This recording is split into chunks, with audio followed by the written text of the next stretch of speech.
my hands firmly around my camera, and my finger poised on the trigger, as I patiently await to capture passing moments.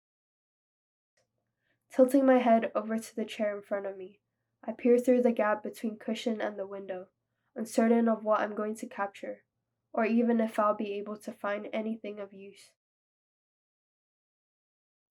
I adjust, trying to find a better spot to photograph that is not too close to the window. Finding a space between the middle of the two seats, I can now face the window from a better distance. Unexpectedly, I could also get a better view of the man sitting at the table opposite me in the following row of seats. I must be in his direct line of sight, as when he faces what I assume to be his partner, he must also be seeing my profile. The thought of this makes me very aware of my own presence.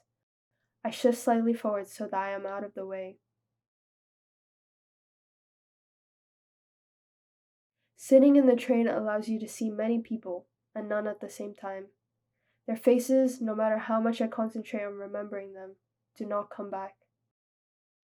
Their image does not come back to me as easy as the images that follow through the journey. The direct markers of their presence are easier to remember, and I wonder whether this is a more accurate way to remember those I have never met.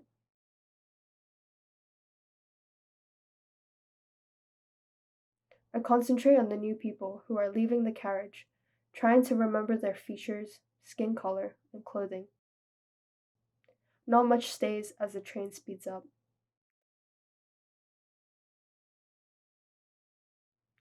As I examine these photos, I get lost in the repetition. The picture becomes a unity and I accept it as a whole, without digesting the intricacies of each detail. Whether I'm looking at a man-made structure or nature, the picture before me becomes a cloud that separates me from the emptiness that follows it. My attention lays in the arrangement before me. I look at each individual branch and forget about it a second later.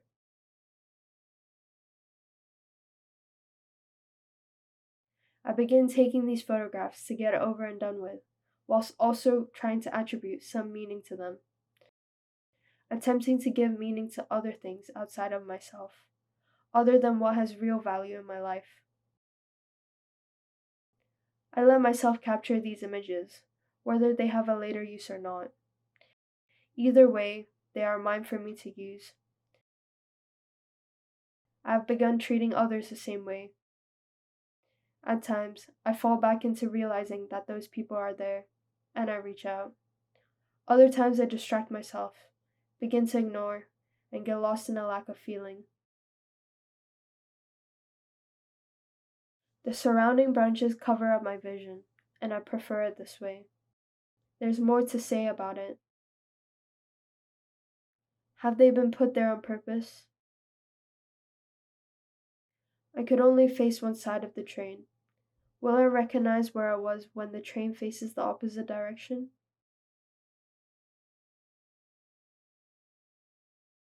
Leaving the station, I begin walking towards the exit without realizing that it had started raining.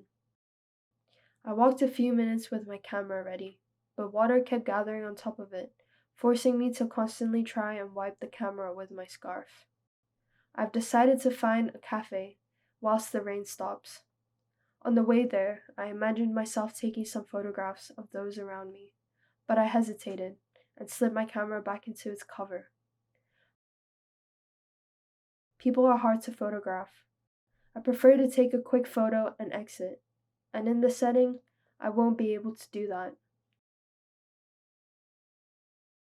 Lately, I have become more reluctant to take a chance when it comes to dealing with others. What used to seem easy and come naturally has now become challenging. I must talk myself into giving others a chance. The times when those things were easy are long gone.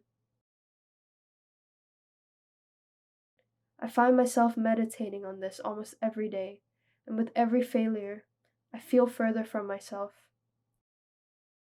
The awkward moments where the connection gets lost have become even more noticeable, my body too sensitive to them, and my mind too reluctant to let go. I'm surprised to see that whether I'm sitting on the train or walking on the streets, the images are not much different than one another. I encounter entrances that lead nowhere, and objects that only speak of their presence. These arches marked on the wall, of all kinds of widths and sizes, tell me of paths and places that are no longer accessible. Their appearance is contradicting. They have been covered up but not hidden from the public eye. Within them, I find frames of brick and concrete, inviting me to draw near, close enough to wonder what's on the other side. Layer after layer tell me that this isn't the first time that a path has been erased. Whether I can approach these spaces or not, I wonder why they are there. These items no longer serve a purpose and have been abandoned by their owners. On the wall, I see what could have been spoken. Now the thing that remains is the possibility of saying anything at all. To address those passing by, without asking for permission, like a whisper or a shout. The message has been lost. What does someone think of a message worth saying but not maintaining? A message that signifies simultaneously their presence and absence.